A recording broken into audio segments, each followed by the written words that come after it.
Olá, eu sou o William Matiola, seja bem-vindo a mais um vídeo da Your Lab e hoje a gente vai falar sobre um assunto que tem aí ganhado uma certa notoriedade no cenário de UI design no mundo inteiro e eu quero trazer para vocês aí a minha opinião e ver se vocês também estão de acordo ou tem alguma coisa para acrescentar aqui nos comentários. A gente vai falar sobre sombras coloridas nos botões. Bom, antes de mais nada a gente precisa entender o que é uma sombra e aí para isso eu fui pesquisar algumas definições para ver o que era de fato uma sombra e para começar a embasar melhor a nossa conversa por aqui. E aí eu trouxe uma definição aqui de sombra que é o seguinte: uma sombra é uma área escura onde a luz de uma fonte de luz é bloqueada por um objeto opaco. Presta atenção nessa palavra, opaco. E ela ocupa todo o volume tridimensional atrás de um objeto com luz à sua frente. Você está familiarizado com isso, tá? Você já viu uma sombra, você está andando na rua, você tem a sombra sua sendo projetada na superfície que está perto de você. Então você sabe que uma sombra ela está aí projetando a luz de um objeto opaco, né? É essa parte aí que você já sabe o que é. Eu só trouxe a definição aqui para você entender melhor, mas enfim, lembre-se disso, tá? Objetos opacos. Ok, então é uma área escura, certo? A sombra é uma área escura, é isso que a definição está nos dizendo. Mas será que a sombra pode ter cor? Esse é o questionamento que eu trago hoje para vocês. Você acha que uma sombra pode ter cor? E antes de responder essa pergunta, já mete o dedo aí no like, já mostra que você está curtindo, porque eu garanto que esse assunto aí é legal e vai render muito pano para manga, tá? Então vamos lá. Será que então uma sombra ela pode ter cor? E a resposta é sim, ela pode ter cor, mas depende de um monte de coisa. Primeiro, a fonte emissora de luz. Se a gente está emitindo uma luz branca num objeto opaco, a refração desse objeto, a sombra que vai ser gerada, vai ser uma sombra escura, uma área escura, certo? Para eu conseguir algum tipo de cor na minha sombra, eu preciso que a fonte emissora de luz seja colorida. Então eu vou usar uma lâmpada azul, uma lâmpada verde, uma lâmpada vermelha, como está aparecendo aí para você no vídeo de exemplo, para você entender o que eu estou falando, tá?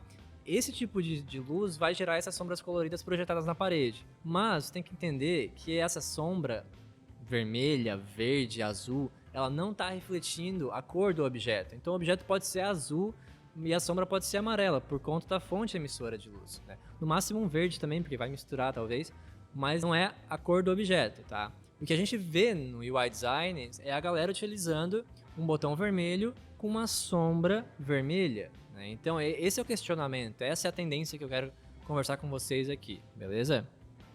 Então, se eu quiser, por exemplo, obter uma sombra colorida utilizando uma fonte emissora de luz branca, que é o mais comum, né, uma luz normal do ambiente, esse meu objeto ele não pode ser opaco, ele tem que ser translúcido, como uma garrafa de vidro, um plástico, uma garrafa de refrigerante, enfim, né, porque aí a luz vai passar por esse objeto e a refração da luz vai gerar uma sombra colorida, né? Se minha garrafa for verde, a sombra projetada vai ser verde. Aí sim eu começo a ter sombras coloridas. Mas dentro de UI Design, essa tendência de usar um estilo visual que simula vidro, que simula plástico, era bastante utilizado em esquemorfismo. Já deixou de ser tendência há muito tempo.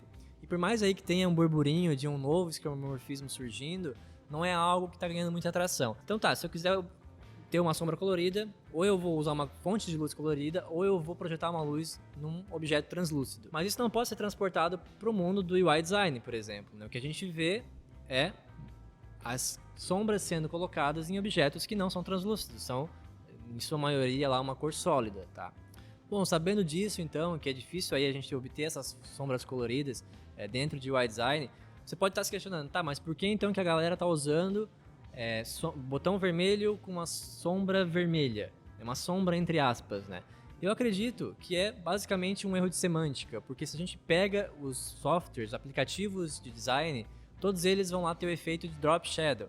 E aí no drop shadow você coloca a cor na sombra, né?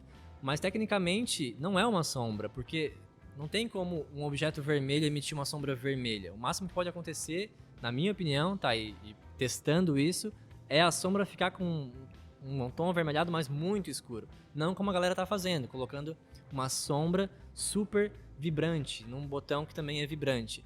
Então eu acho que é um erro de semântica. Eu acho que na realidade não é uma sombra, é uma luz, é uma claridade, é um efeito de luminosidade, não é uma sombra. Claro, reforçando que essa é a minha opinião, Então, assim, você não precisa concordar, você não precisa achar que eu tô certo, eu tô errado. E é até legal que você comente aí nos comentários qual é a sua opinião sobre essa tendência pra gente discutir. E se você quiser bons exemplos também de sombra, o Google ele fez aí um estudo bem legal no Material Design, que foi o Elevation, né? Ele estudou como a sombra projetada em materiais físicos, reais, poderia ser transportada para objetos de UI design. Então lá tem a documentação de como é que essa profundidade, né, essa sombra se relaciona com os elementos de UI. O link está na descrição, assim como todos os outros links que embasaram essa discussão aqui que eu trouxe para vocês, tá? E se você perceber lá também no Material Design, nenhuma sombra tem cor. Todas elas são pretas, são escuras. Como a gente viu lá no começo, né, sombra é uma área escura. E o Google soube trazer isso para o UI também. Sombra não tem cor, né? E eu já vi gente dizendo que, não, mas essa sombra tem que ter a cor do objeto. Tudo bem, não é certo, não é errado, talvez seja, talvez não. Cabe a vocês tentarem entender aí qual é o contexto que vocês estão utilizando essas sombras, tá? E aí, será que eu usaria essa tendência no meu design hoje em dia? Bom, na minha opinião, na minha visão, não é algo que eu implementaria muito facilmente em algum design meu. Não que eu ache feio ou ache bonito, né? Eu acho que depende muito do contexto de uso do cliente, do tipo de projeto, qual é o briefing, qual é a necessidade. E é claro, é evidente que tem muitos projetos que fazem uso dessa tendência e conseguem resultados bem interessantes. Geralmente utilizando fundos claros ou fundos muito escuros, né? Que daí o contraste vai ser grande e o visual do objeto, do componente, do elemento, ele vai se destacar mais. Mas é bem difícil você conseguir um resultado legal se você não tiver um conhecimento de como é que isso funciona, de como é que a luz funciona, de como é que a sombra funciona.